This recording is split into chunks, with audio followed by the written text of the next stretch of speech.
Dios les bendiga muchísimo. El día de hoy me da gusto estar con ustedes, continuando el estudio del libro de Éxodo, y vamos a hablar sobre cómo amar a Dios, cómo tener un corazón que ame a Dios de la manera que Él nos pide. Y bueno, a manera de introducción quisiera comenzar con 1 Juan 4, verso 19. Dice la Biblia: nosotros le amamos a Él porque Él nos amó primero. Nosotros le amamos a Él porque Él nos amó primero. Y Dios nos ha amado muchísimo, y realmente solo porque Él se acercó a nosotros, nos buscó, nos habló, nos amó, nos consintió, nos hizo un milagro, nos habló a nuestro corazón, o de tantas diferentes formas habla al hombre, que detrás de todos esos actos solo vemos el enorme interés de Dios por nosotros y su amor por nuestras almas, que ni siquiera considerábamos nosotros mismos valiosas, pero que Él la consideró valiosa en extremo y que nos amó primero, y por eso le amamos a Él también.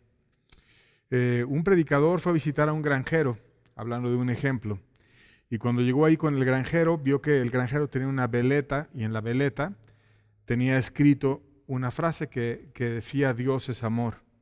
Y entonces el predicador, viendo la veleta, no pudo contener la pregunta y le dijo: oye, ¿te refieres a que Dios es cambiante como el viento al poner esa frase de Dios es amor en una veleta que gira según va el viento?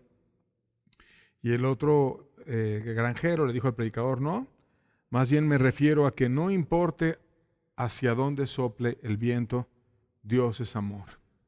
Y verdaderamente eso pasa cuando empiezas a conocer a Dios. No importa si el viento está a tu favor, Dios te ama. Y cuando el viento está en contra, también Dios te ama, porque Dios construye algo que quizás no puedes entender, pero que Dios sí entiende, y que lo hace por tu propio bien, aunque esté en contra el viento. De tal manera que siempre Dios hace cuestiones por nosotros en base a su amor, y el día de hoy no es tanto hablar del amor de Dios para nosotros, sino de cómo nosotros podemos amar y corresponder a Dios. Porque como hemos estado estudiando en el libro de Éxodo, Dios hizo muchas actitudes de amor hacia aquellos israelitas que a final de cuentas nos representan a ti y a mí, porque así como Dios trató en amor por ellos, también trata en amor por ti y por mí. Dios les amó, los alimentó, les dio de beber, les dio el maná, les protegió del sol, les libró de la esclavitud, les enseñó, apareció ante ellos como lo vimos la semana pasada, y en todo esto estaba su amor. Les hizo una preciosa propuesta, y estaba su amor queriéndolos conquistar, queriéndolos acercar. Pero también, como parte de esa propuesta, les enseñó a ellos a amarlo a Él. Y también a nosotros nos quiere enseñar cómo amarle a Él. Y esa parte de cómo Dios enseñó a amarle a Él viene en los primeros mandamientos de la porción de la ley moral de Dios, que escribimos de una manera introductoria la semana pasada, pero que ahora vamos a ver la primera parte de esa ley moral, que son los 10 mandamientos. Los primeros 4 de ellos se refieren a amar a Dios, y los segundos 6 mandamientos se refieren a amar al prójimo.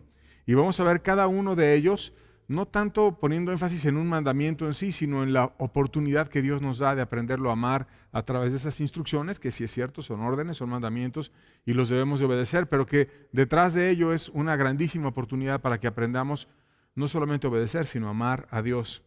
Vamos a ver el primero de ellos, y empezamos no tanto con el mandamiento, sino con el contexto, para que después entendamos el mandamiento. Vamos a leer el contexto. Éxodo 20, versos 1 y 2, dice la Biblia: y habló Dios todas estas palabras diciendo: yo soy Jehová tu Dios, que te saqué de la tierra de Egipto, de casa de servidumbre. Se presenta Dios a sí mismo, y Dios se presenta como el centro y reclama este lugar en nuestras vidas. Y Él desea que le demos un lugar preeminente, un lugar importante, y empiece introduciendo y presentándose a sí mismo. Yo soy Jehová tu Dios, que te saqué de la tierra de Egipto, de casa de servidumbre. Recuerda que tú estabas esclavizado, que tú estabas subyugado, que tú estabas en grandes problemas, y yo soy Dios que vine y te saqué de esa casa de servidumbre, te saqué de Egipto. ¿Quién podía sacar a un grupo de esclavos que daban ganancias muy redituables a sus amos y que además tenían por capataces al imperio más importante del mundo antiguo. ¿Quién más que Dios podía abrir el mar? ¿Quién más que Dios podía hacer tantas señales que ya describimos y que Él dio para mostrar su amor a aquellos hebreos y también a los egipcios para que vieran que el que estaba dando la instrucción de que ellos debían de partir era precisamente Dios? A Dios lo conoces de manera especial cuando Él viene y te salva. Los milagros eran familiares para ellos y nosotros también lo podemos descubrir y lo podemos conocer a través de encontrar la salvación que solamente Dios da. Y lo puedes conocer también cuando tú tienes un corazón agradecido y cuando estás volteado a Dios en amor, y vamos a aprender esas verdades en el transcurso del mensaje. Vamos a ver cómo hubo personas que conocieron a Dios precisamente cuando Dios se manifestó por medio de una salvación hacia ellos. En el Salmo 32, versos 3 al 5, viene el ejemplo de David, cómo él encontró la salvación en Dios. Dice: mientras callé, se envejecieron mis huesos. Y ahí está hablando antes de ser convertido, de restaurar su corazón en Dios. En mi gemir todo el día, porque de día y de noche se agravó sobre mí tu mano. Ese hombre tenía convicción de pecado y sentía la culpa del pecado encima. Se volvió mi verdor en sequedades de verano. Estaba totalmente seca su alma. Le faltaba el agua de Dios y como había apartado su alma de Dios y se había ido al pecado, ahora estaba totalmente seco. Mi pecado te declaré y no encubrí mi iniquidad. Y dije: confesaré mis transgresiones a Jehová. ¿Y qué pasó? Tú perdonaste la maldad de mi pecado. Él primero vio la maldad, entendió su culpa, vio lo malo que había sido y entonces Dios vino y perdonó la maldad de su pecado.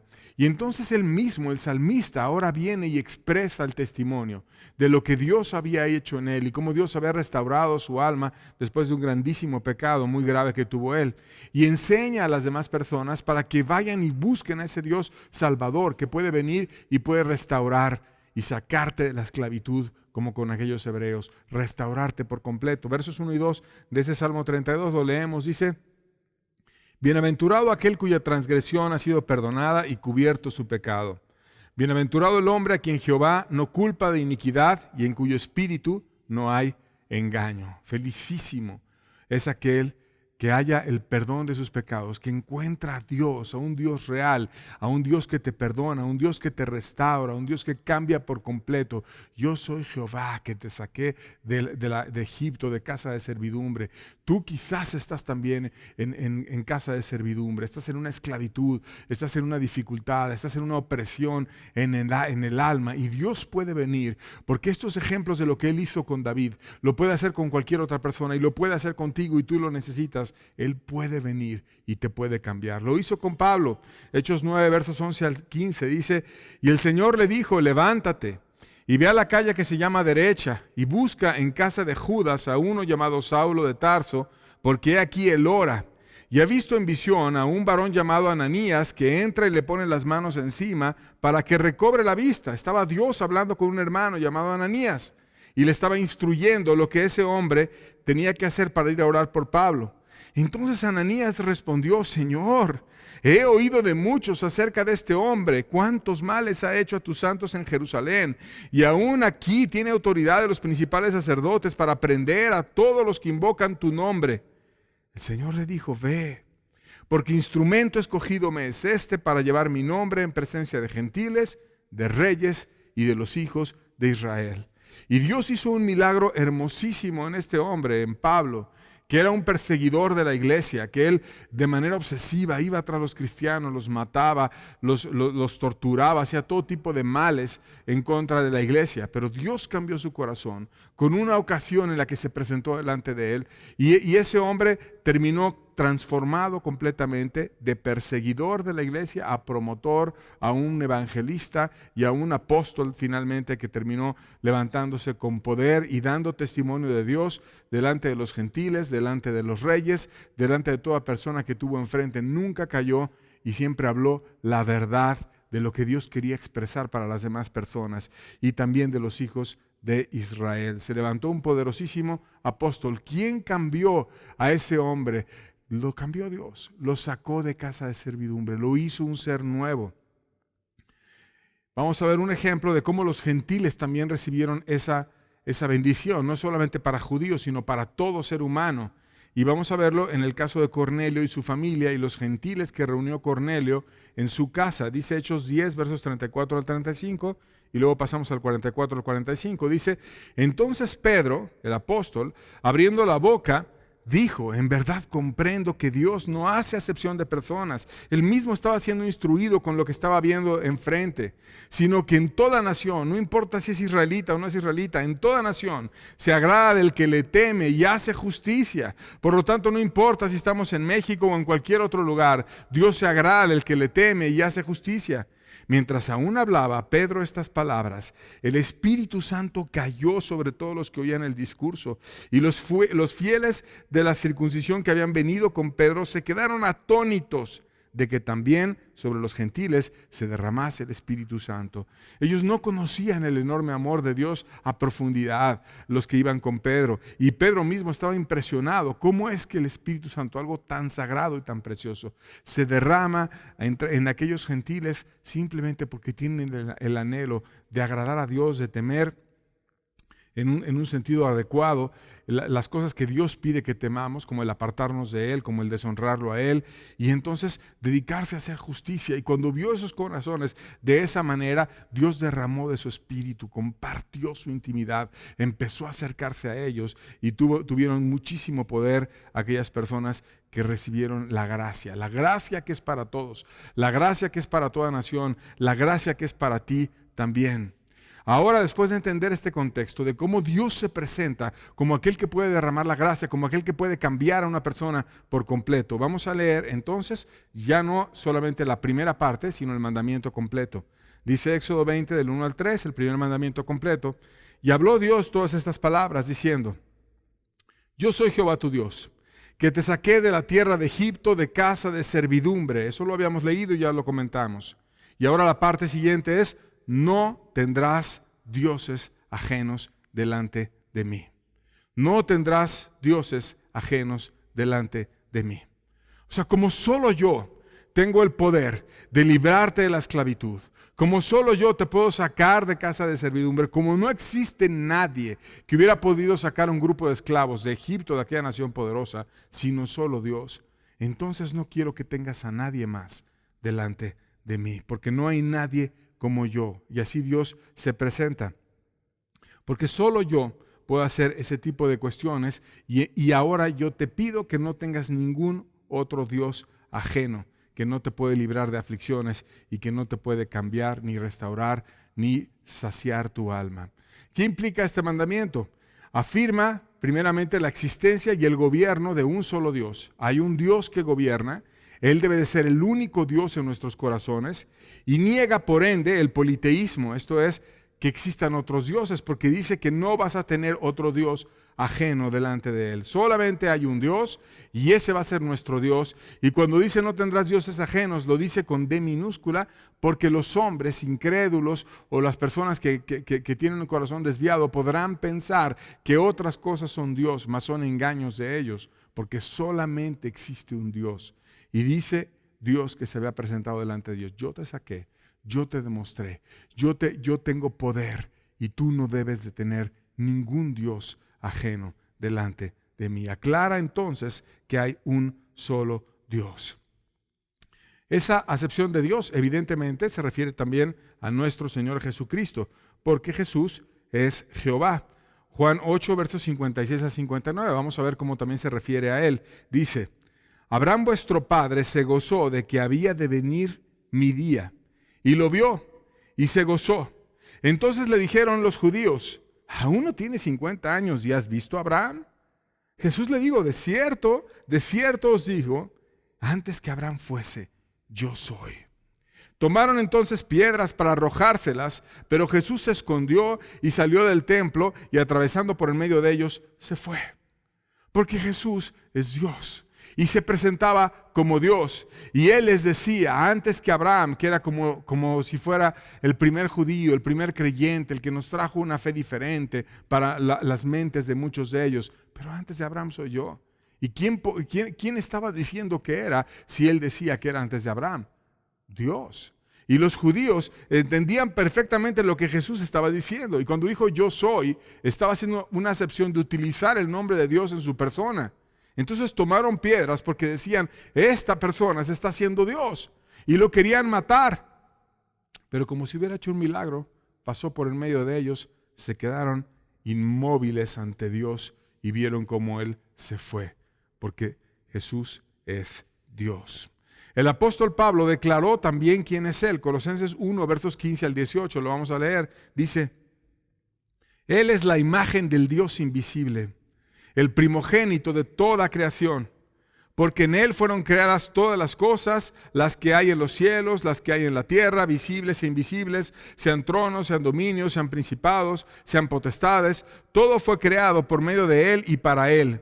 Y Él es antes de todas las cosas, y todas las cosas por Él subsisten. Y Él es la cabeza del cuerpo que es la iglesia, el que es el principio, el primogénito de entre los muertos, para que en todo tenga la preeminencia. Y así presenta totalmente a Cristo como Dios, la imagen del Dios invisible, el primogénito de la creación. Para Él fueron creadas todas las cosas. Él es el que sustenta todo con su poder. Él es el primero entre los muertos. Él es el que va a tener en todo preeminencia. Él es el primero por todos lados. Él es la suma de todas las perfecciones. Cristo es Dios. Y como es Dios, Él puede cambiar tu vida por completo. 2 Corintios 5, versos 17 al 18, la primera parte, dice, de modo que si alguno está en Cristo, nueva criatura es.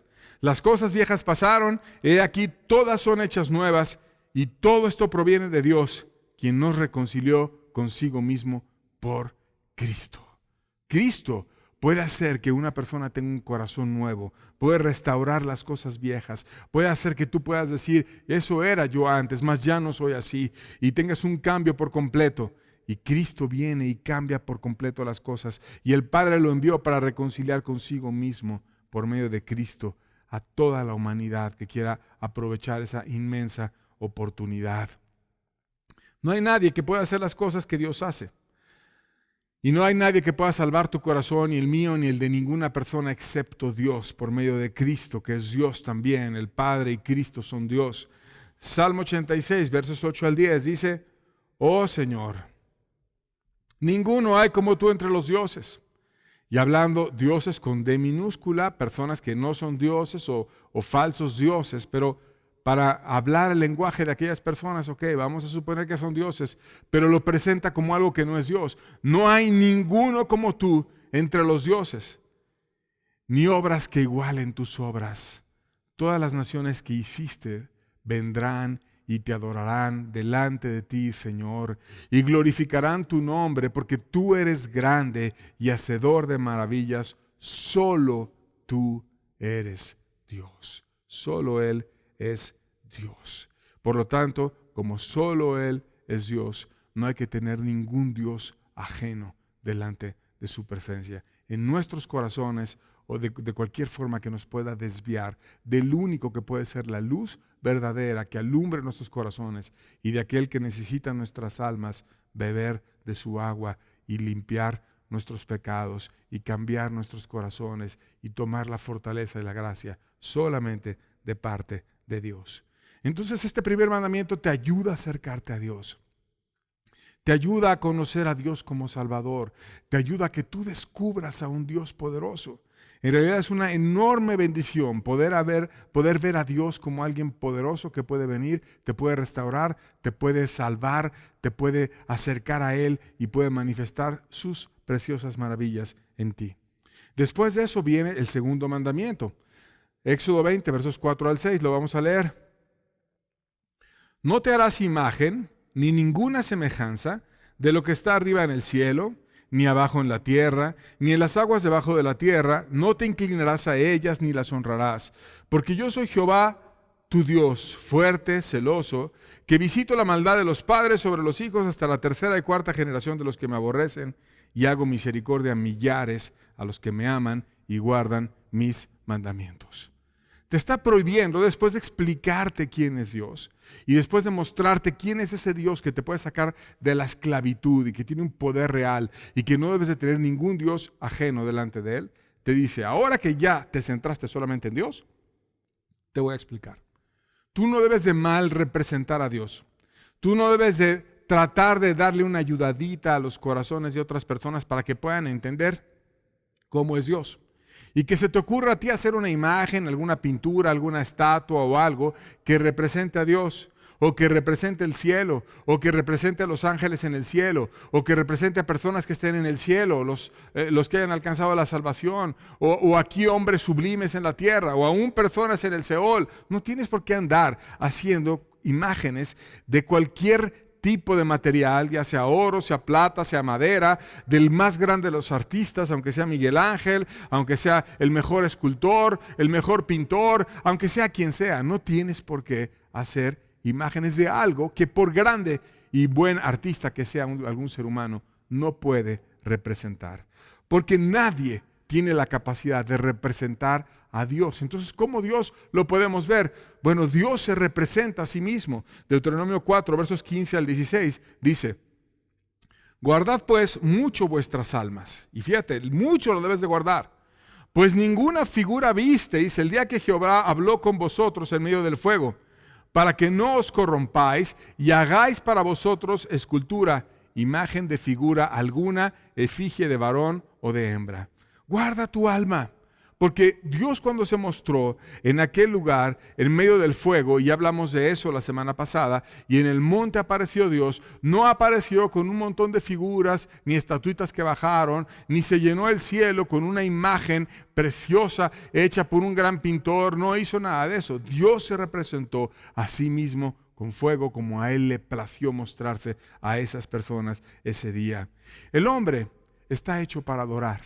Dios hizo al hombre, y una característica del hombre es que tiene necesidad de adorar. Así fuimos hechos.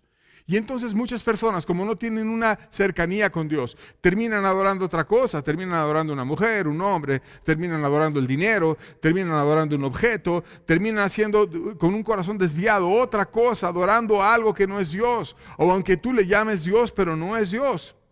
Y si tú ves la historia de muchos pueblos, precisamente cayeron en una tendencia hacia la idolatría. Pero ya sea una idolatría externa o una idolatría interna, esto es cuando no tú estás adorando algo ajeno a Dios, sino aún al mismo Dios a través de una imagen. Dios dice que eso no lo debes de hacer. Éxodo 20, verso 23 dice: no hagáis conmigo dioses de plata, ni dioses de oro os haréis. O sea, ni aún con Él. No es que tú digas, bueno, no voy a hacer de un santo, no voy a hacer de una virgen, no voy a hacer de alguien, sino voy a poner a Jesús. Bueno, ni a Jesús tampoco. Porque dice, no hagáis conmigo dioses. Bueno, al Padre tampoco. Aunque sea Dios mismo el que tú trates de representar, no debes de hacer eso, porque el mandamiento lo prohíbe. ¿Cómo buscar entonces a Dios? ¿Cómo buscar a Dios? Con el corazón. Y exactamente como Dios lo enseña, con sencillez, apoyado en Dios y no en el lugar, para que tú puedas ver a Dios y no estés desviando tu corazón por ver el lugar. Fíjate qué interesante este versículo, Éxodo 20, 24, dice: altar de tierra harás para mí, y sacrificarás sobre él tus holocaustos y tus ofrendas de paz, tus ovejas y tus vacas. En todo lugar donde yo hiciere que esté la memoria de mi nombre, vendré a ti y te bendeciré. ¿En dónde iba a poner Dios eso? Donde Él escogiera. ¿Y cómo iba a ser ese altar? De tierra. Un altar de tierra. No era un altar con piso así muy pulido, no era un altar de mármol, no era un altar de oro, no era un altar con diamantes, con muchas cosas. Era un altar de tierra. Era un altar simple. Era un altar donde lo importante no era el altar, no era el lugar, sino lo importante era la persona que iba a estar en ese lugar, que era un ser humano que se iba a humillar en ese lugar, pero no ante el lugar, sino ante aquel a quien estaba él buscando, que es Dios bendito. Y en ese altar sencillo de tierra iba a venir, iba a presentar sus ofrendas de paz, y Dios iba a reconocer su corazón y lo iba a visitar, lo iba a bendecir, le iba a amar e iba a tener mucha bendición esa persona. Los seres humanos hemos desviado totalmente estos mandamientos. El día de hoy hay iglesias majestuosas. Cuando se quemó Notre Dame en Francia, estaba hasta el presidente se metió a comentar y cómo la vamos a restaurar, y tratan de hacer capillas importantes, y cuando puedes visitar esos lugares majestuosos que hay por todo el mundo, la gente llega y mira las estatuas, mira la arquitectura y empiezan a ver el arte, empiezan a ver el talento humano, empiezan a ver lo majestuoso que es ese lugar, empiezan a ver el oro y las cosas que puedan haber ahí, pero no ven muchos de ellos a Dios. Porque Dios, cuando decía que lo buscaras en algún lugar, era el lugar sencillo. No era el lugar lo importante, sino era quién iba a estar en ese lugar. Más ahora, cuando quieren las personas ir a buscar a Dios, hacen lugares que parecen majestuosos y desvían tu mente para poner los ojos en el lugar en vez de poner los ojos en Dios. Es mucho más importante Dios que cualquier representación artística que una persona pueda hacer de Él. ¿Dónde mora Dios entonces? En altares de tierra. ¿Y de qué hizo Dios al hombre? Del polvo, de tierra. Cuando dice altar de tierra, ¿quién es el altar en realidad? Isaías 57, verso 15, dice la Biblia: porque así dijo el alto y sublime, el que habita en la eternidad y cuyo nombre es el Santo. Yo habito en la altura y la santidad y con el quebrantado y humilde de espíritu, para hacer vivir el espíritu de los humildes y para vivificar el corazón de los quebrantados. Aquí no dice que Dios va a un templo, aquí no dice que Dios va a una capilla, aquí no dice que Dios va a un lugar en especial, sino que Dios viene y habita en los corazones que son humildes, que son sencillos, que vienen de todo, con todo su ser, a adorarlo, a amarlo, a rendirse. Y entonces Él viene y ve un corazón quebrantado, que a lo mejor está hecho pedazos, que a lo mejor está reconociendo muchas cosas que hubiese hecho mal, pero que está quebrantado, que ha visto su maldad, que la ha entendido y que ahora puede venir y quebrar su corazón ante Dios. Y ahí es donde Dios viene y habita y bendice. El Nuevo Testamento lo aclara de nuevo esta verdad. Hechos 17, versos 24 al 25, dice la Biblia: el Dios que hizo el mundo y todas las cosas que en él hay, siendo Señor del cielo y de la tierra, no habita en templos hechos por manos humanas, ni es honrado por manos de hombres, como si necesitase de algo, pues Él es quien da a todos vida, aliento en todas las cosas. Dios no necesita esos templos, Dios no necesita ir a esos lugares. Dios lo único que está buscando es donde hay un corazón humilde, donde hay un corazón quebrantado, donde hay un altar de tierra, donde hay una persona que quiera con sencillez buscarme, que no quiera rimbombante, que no venga muy elegante en su corazón creyéndose mucho, sino que quiera con sencillez venir y presentarme su corazón, y ahí yo voy a venir a bendecirlo y a estar con él. ¿Cuál es la razón para este mandamiento? Dice, la Biblia lo expresa, Éxodo 20, la segunda parte del 5 al 6. Dice: porque yo soy Jehová tu Dios, fuerte, celoso, que visito la maldad de los padres sobre los hijos hasta la tercera y cuarta generación de los que me aborrecen, y hago misericordia a millares, a los que me aman y guardan mis mandamientos. Dios quiere tu corazón y Dios te cela para Él. Y como te cela para Él, te dice: no me vas a poder conocer, no vas a poder tener una relación conmigo, no te vas a poder rendir si tú no estás viéndome bien. Si tú estás viendo una pseudo representación de mí, si tú estás viendo una imagen pequeña, si tú estás viendo una estatua, si tú estás viendo una estampa, si tú crees que yo estoy contigo porque traigas en la cartera una imagen y atrás de la imagen un rezo y por eso estoy yo contigo, no. Yo estoy contigo porque tú tengas tu corazón humillado y porque me quieras buscar con todo tu ser. Entonces no voy a poder hacer misericordia a millares, no voy a poder darme a conocer contigo porque no me vas a estar amando, porque no vas a conocer mi poder, porque vas a tener una incredulidad grande, porque cuando pienses en Dios vas a pensar en una estampita, en una estatuita, en algo, pero no en mí, no me vas a conocer como yo me quiero revelar a ti. Y es muy triste ver cómo este mandamiento es violado consistentemente. No ven a Dios como un Dios fuerte. A veces hasta le hablan así con faltas de, ay Chuchito, y no sé, con faltas de respeto, con una forma ligera de referirse a Dios. Lo ven como si fuera un Dios pequeño, de llaverito, así que no tiene poder. Y entonces están llenos de incredulidad sus corazones y no pueden alcanzar la misericordia bendita de Dios, que es para millares, para aquellos que guardan su pacto, que entienden quién es Él y que puedan recibir su amor.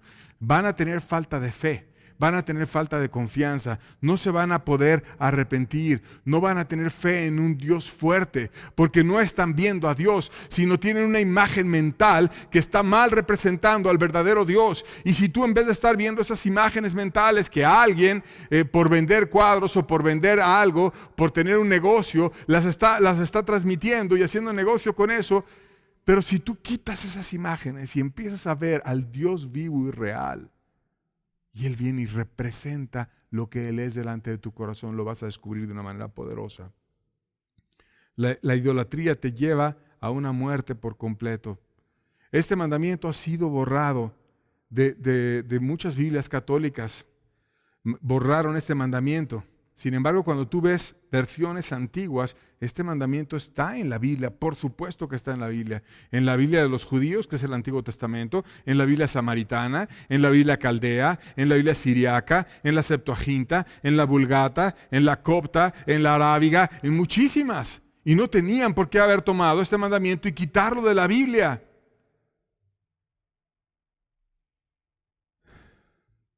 Es un mandamiento vigente. Y está en el hebreo original y lo debemos de guardar todos. Y aún te advierte que puede venir muerte espiritual sobre las personas que no guarden este mandamiento. Salmo 115, versos 4 al 8, dice: los ídolos de ellos son plata y oro, obras de manos de hombres. Tienen boca, mas no hablan, tienen ojos, mas no ven, orejas tienen, mas no oyen, tienen narices, mas no huelen, manos tienen, mas no palpan, tienen pies, mas no andan, no hablan con su garganta, y semejante a ellos son los que los hacen y cualquiera que confía en ellos. O sea, ¿tú qué dirías de una persona que tiene ojos pero no ve? Que tiene manos pero que no palpa, que tiene garganta pero no puede beber un vaso de agua, que sus pies están ahí representados pero no andan? Te está describiendo literalmente a una persona muerta.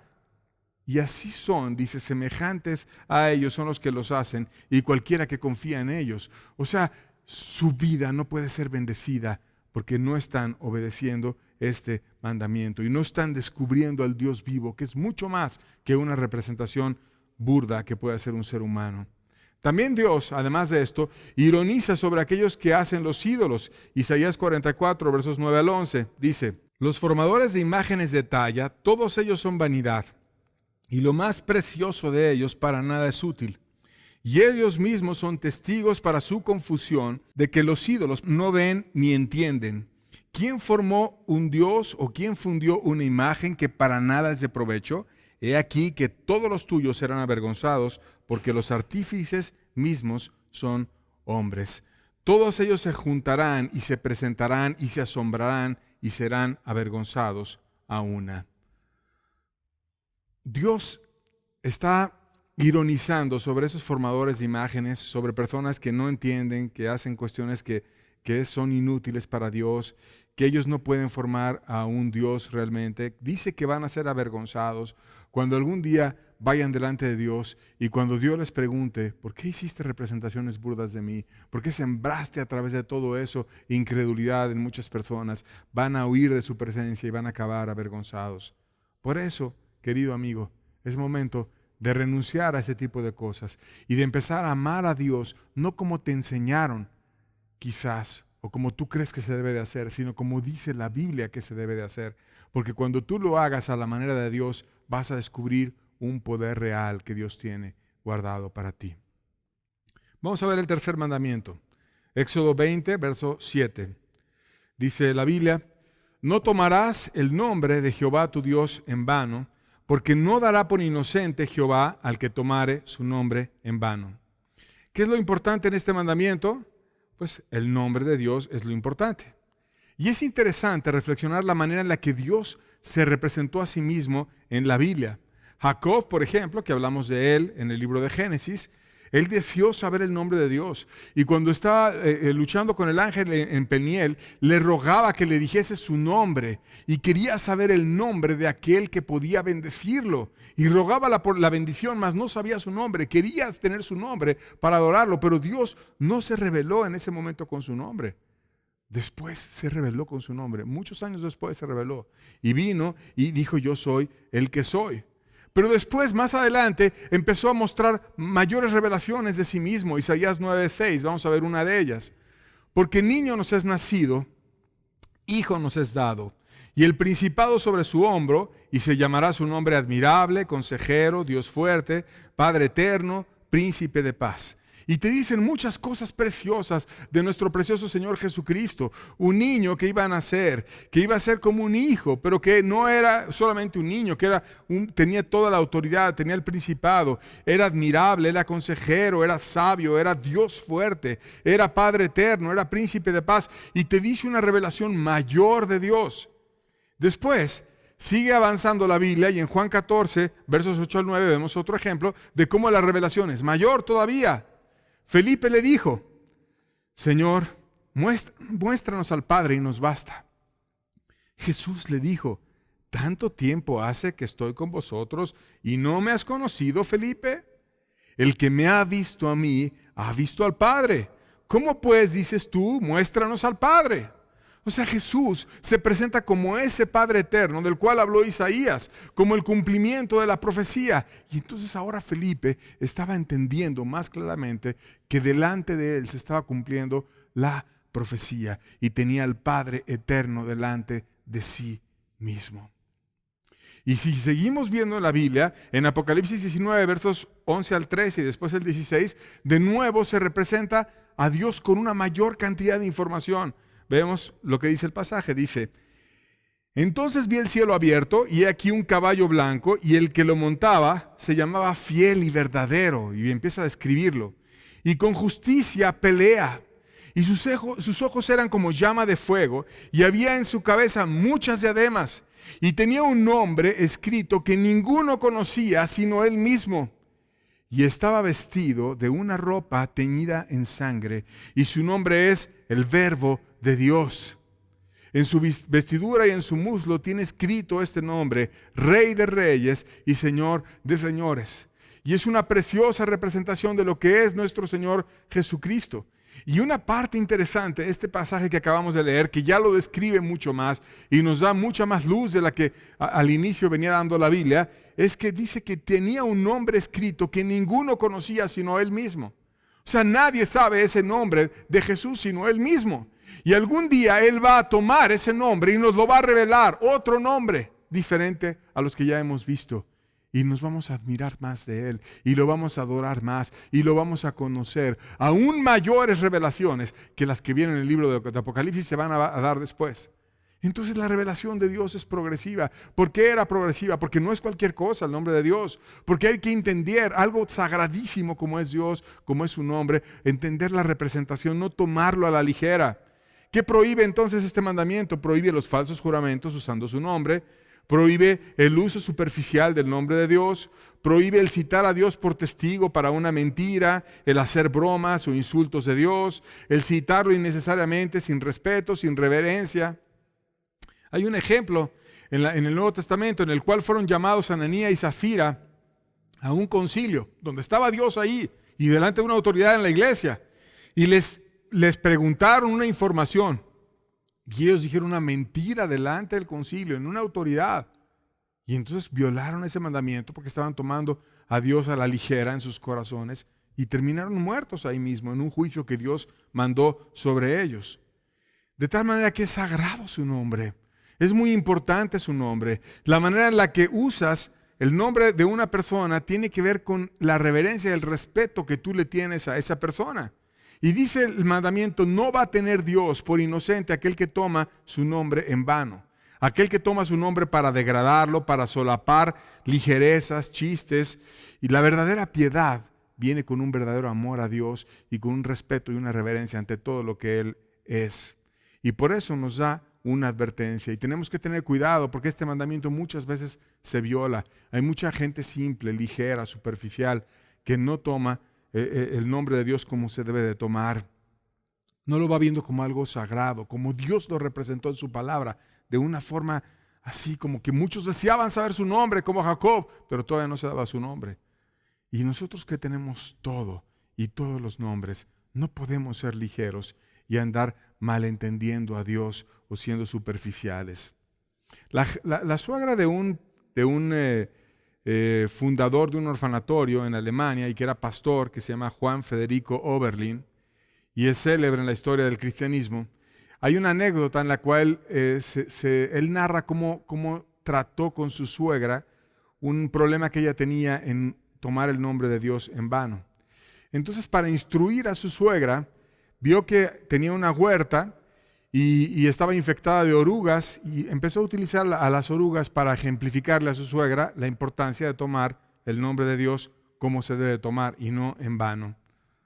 Entonces empezó a sacar a las orugas del huerto y encontró a una y le llamó y le dijo: «Madre, encontró una oruga». «Mátala», le respondió su suegra. Y después encontró otra y le dijo: «Madre, ya tengo otra». De esta manera la llamaba cada vez que encontraba una oruga y otra vez: «Madre, tengo otra oruga, madre». Y entonces la suegra se hartó y le dijo: «Mira, querido Oberlin, no hace falta que me llames cada vez que encuentras a una oruga». Y entonces se le dijo: «Querida madre, no tengo ninguna mala intención al hablar así». Entonces la anciana, molesta, dijo que no iba a permitir que se burlara de ella y se levantó y se dispuso a entrar en la casa. Y entonces Oberlin le replicó: «Si usted, criatura humana, no puede soportar que su nombre sea repetido a menudo e inútilmente, ¿cómo puede ser del agrado del Todopoderoso el que lo mencione continuamente, aunque no sea con una mala intención, pero tampoco con alguna necesidad real?» A partir de ese incidente, ella quedó curada de aquel defecto y dejó de tomar el nombre de Dios en vano. Es importante tomar el nombre de Dios de una manera adecuada. Las personas, cuando entienden quién es el que está delante de ellos, reciben grandes bendiciones. Mateo 15, verso 39, dice la Biblia: «Y el centurión que estaba frente a él, viendo que después de clamar había expirado así, dijo: verdaderamente este hombre era hijo de Dios». Entendía quién era Jesús, entendía que era el Hijo de Dios y tenía una revelación de Cristo precioso cuando vio cómo clamó y cómo se despidió de este mundo y dijo: verdaderamente era cierto lo que él decía, que era hijo de Dios. Tenía un respeto por lo que Jesús había enseñado y una revelación en su corazón, y entonces Dios bendijo su vida. Si no lo vemos como algo sagrado, no vamos a poder salvarnos nunca. Marcos 10, versos 17 al 18. Vamos a ver un ejemplo. Dice la Biblia: «Al salir él para seguir su camino, vino corriendo, hincando la rodilla delante de él y le preguntó: Maestro bueno, ¿qué haré para heredar la vida eterna?». Jesús le dijo: «¿Por qué me llamas bueno? Ninguno es bueno sino solo uno, Dios». Y ahí está parte de la conversación que tuvo Jesucristo con el joven rico. Y él precisamente venía no entendiendo delante de quién estaba. Maestro bueno, le llamó un maestro, pero no le llamó Dios. Y entonces Jesús lo quería llevar a una fe real, no a una fe de un nombre que no era totalmente el nombre que describía al Salvador. No es un maestro, es mucho más que un maestro, es Dios hecho carne, es lo más sublime del universo. Entonces le dijo: ¿por qué me llamas bueno? Ninguno hay bueno sino Dios. O sea, si tú reconoces que yo soy bueno, entonces reconoce que soy Dios. Porque solamente cuando tú reconozcas que yo soy Dios, vas a poder hacer aquello que yo te voy a pedir, que es algo que solo Dios te puede pedir, que le dijo que entregara toda su vida. Pero él, sabemos en la historia, que se fue triste porque no quiso dejar su avaricia. Y entonces no pudo hallar la salvación de su alma. ¿Por qué? Porque no pudo entender delante de quién estaba. Él creía que estaba delante de un maestro, pero estamos delante de alguien mucho más importante. Por eso es muy importante que en tu alma tú entiendas quién es Dios y te dirijas a Él de la manera adecuada. Con esto llegamos al cuarto mandamiento y el último que vamos a estudiar el día de hoy.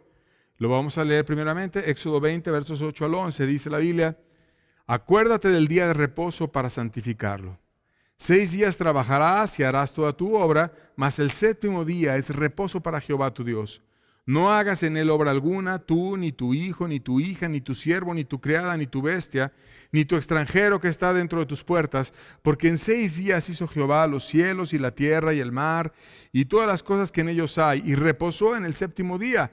Por tanto, Jehová bendijo el día de reposo y lo santificó». Y aquí este mandamiento nos está diciendo 2 deberes. El primero de ellos es que debes de trabajar, Y el segundo de ellos es que debes de descansar con Dios. Apartar descanso, no somos una máquina, somos personas que Dios nos hizo de tal forma que debemos descansar. Y Dios mismo descansó y reposó. Y entonces 1 de cada 7 días debemos descansar y debemos estar con Dios y debemos de tomar una como mini vacación cada semana donde estemos recreando nuestra alma, instruyendo nuestro corazón, amando a Dios, adorándolo y viviendo un verdadero Shabbat, que es un cese de la labor en donde estemos con Dios descansando, aprendiendo de Él, amándolo a Él. Dice que te acuerdes del mandamiento. Vamos a ver Génesis 2, versos 2 al 3.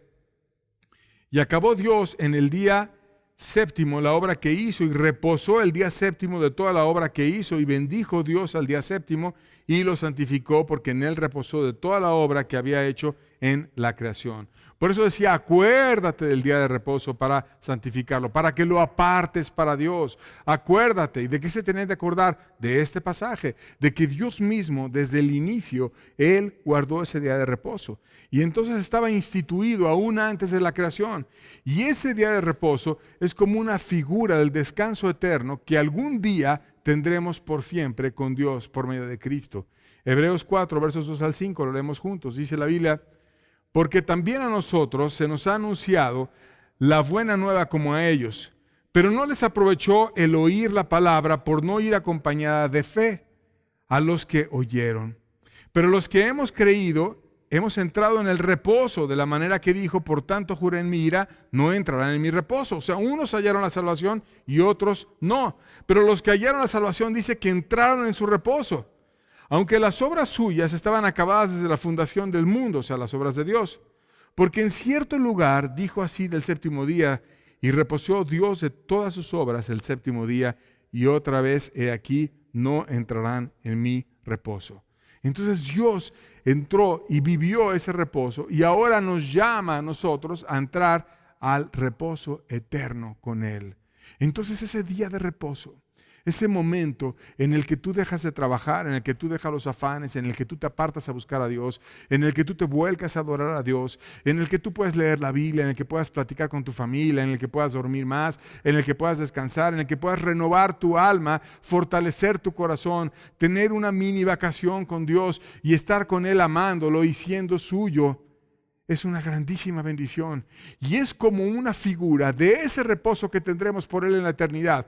Es como un pedacito de la eternidad en tu semana. Es como un pedacito de lo que Dios te va a dar para siempre en el cielo. Es un pedacito de cielo en tu tiempo que tú necesitas en medio de este mundo adverso, con injusticias, con maldades, con calumnias, con mentiras, con mucho mal, con opresiones, con dificultades. Necesitamos un descanso que solo Dios puede dar. Y por eso, como algún día descansaremos de todas nuestras obras, tengamos un pedacito de ese descanso y busquemos a Dios que pueda hacer que nuestras almas reposen. ¿Por qué la gente no guarda el día de reposo? Porque no anhela a Dios. Porque no anhela estar con Él. Porque no anhela adorarlo. Porque no quiere amarlo. Porque no quiere tener comunión con Él. Porque ni siquiera lo conoce. Y por eso vienen los mandamientos en orden. Primero debes de conocer a Dios como el Salvador. Yo soy el que te saqué de Egipto, de la casa de servidumbre. No tengas otro Dios, sino solamente a mí. No tengas ningún Dios ajeno. Y cuando tú lo conoces a Él y ves su poder y no desvías tu corazón detrás de imágenes, no desvías tu corazón detrás de cosas que te van a llevar a una incredulidad, ni en ninguna otra situación, tú empiezas a poder aspirar a tener una relación con Dios profunda y a tener un descanso con Dios y una mini vacación con Dios. Hagamos entonces un resumen. Primero que nada, decía el primer mandamiento, no tendrás dioses ajenos delante de mí. Esto es, Dios te enfoca a que solamente Él te puede sacar de la esclavitud y te puede bendecir, te puede salvar. El segundo mandamiento te decía, no te harás imagen ni ninguna semejanza de lo que está en el cielo, ni en la tierra, ni abajo de la tierra, no te inclinarás a ellas, ni las honrarás, etc. Te lleva a no mal representar a Dios. Primero conoce a Dios como Salvador, después no mal representes a Dios. El tercer mandamiento, no tomar el nombre de Dios en vano, te lleva a no ser ligero con Dios, a no ser superficial con Dios. No es solamente que no hagas imágenes de Él, es que en tu corazón no estés mal utilizando a Dios, sino que sea algo sagrado para ti, que sea algo importante. Y cuando Dios es tu Salvador, cuando no tienes una imagen mental vana de Dios, y cuando no estás tomando a la ligera el nombre de Dios, entonces tú puedes llegar al cuarto mandamiento y acordarte del día de reposo y tener una comunión con Dios, a quien consideras sagrado, a quien consideras importante, a quien tú quieres que Él se represente delante de ti, como tú le vas a representar tu corazón a Él, y Él viene y te abre cuestiones maravillosas y se muestra a ti como Él es, como Él te quiere enseñar. Y a veces como un Padre bueno, como un consolador, como un Dios que viene, te abraza, te ayuda. Si guardamos estos mandamientos, vamos a descubrir a Dios como Salvador. Vamos a descubrir a Dios poderoso. Vamos a conocer a Dios como aquel que quiere relacionarse con nosotros, no de una manera superficial y ligera. Y vamos a descubrir a Dios como aquel que quiere dar descanso a nuestras almas. Y te invito, querido amigo, a guardar estos mandamientos. A aprender a que tú ames a Dios con todo tu corazón. El mismo Jesús dijo que estos mandamientos se pueden comprimir, por así decirlo, en uno solo, que es el más grande mandamiento de toda la Biblia. Mateo 22, versos 36 al 38, dice: Maestro, una pregunta que le hicieron, ¿cuál es el gran mandamiento en la ley? Jesús le dijo: amarás al Señor tu Dios con todo tu corazón y con toda tu alma y con toda tu mente. Este es el primero y grande mandamiento. Debemos de amar a Dios con todo lo que tenemos, con todo el corazón, con nuestras inclinaciones, con nuestros impulsos puestos en Dios, con toda nuestra alma, que tú inclines tu alma hacia aquello, con toda tu mente. Empieza a poner tu mente en entender esos mandamientos preciosos.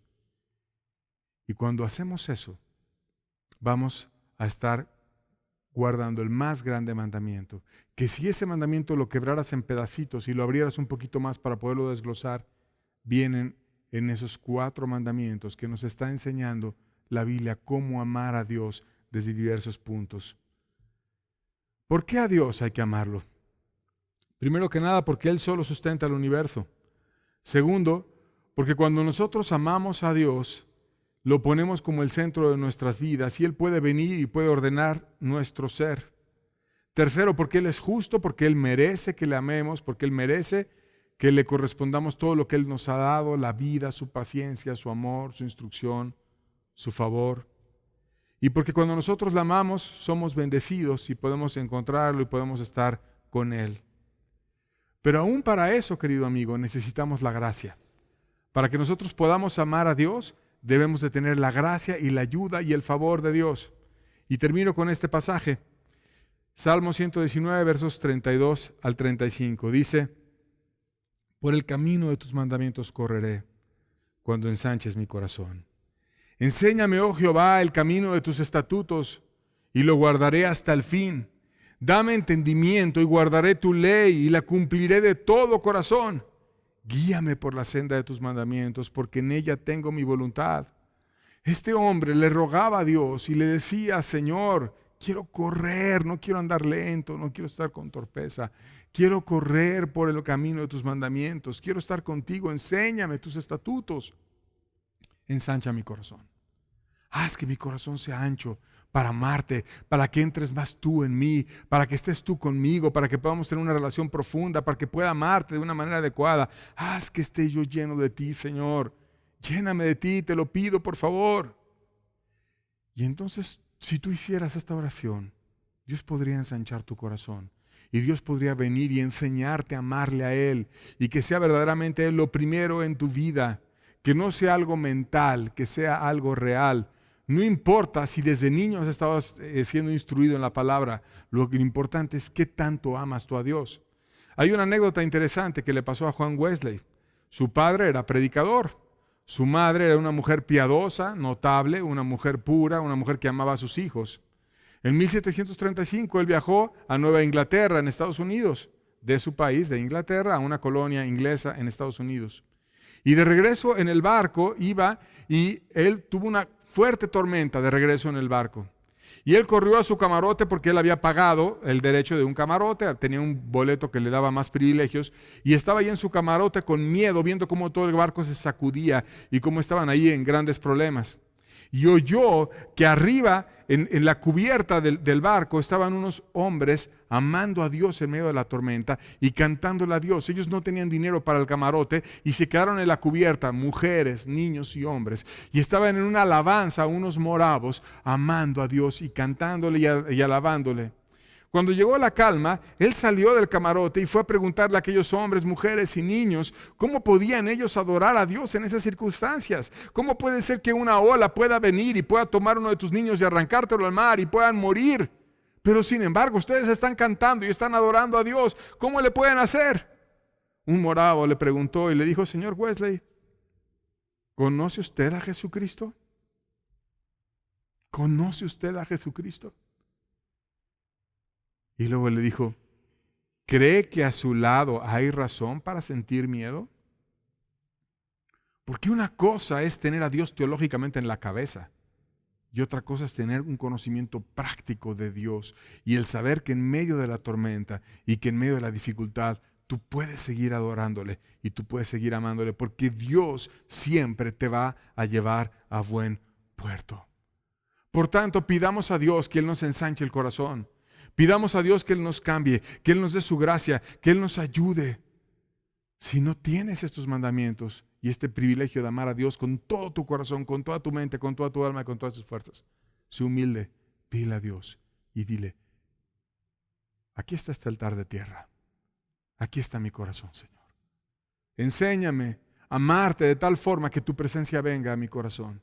Enséñame de tal forma a buscarte que tú vengas y te manifiestes en este altar. Quiero amarte con todo mi corazón, con toda mi mente, con toda mi alma, con todas mis fuerzas. Y Dios va a hacer cosas en ti que no tienes ni idea. Porque si nosotros le amamos a Él, Él se va a glorificar y va a hacer maravillas. Por tanto, aprendamos de todo corazón a amar a Dios y Él nos va a bendecir. Con esto termino. Dios les bendiga. Vayamos a poner en práctica este mandamiento. Que tengan bonita tarde.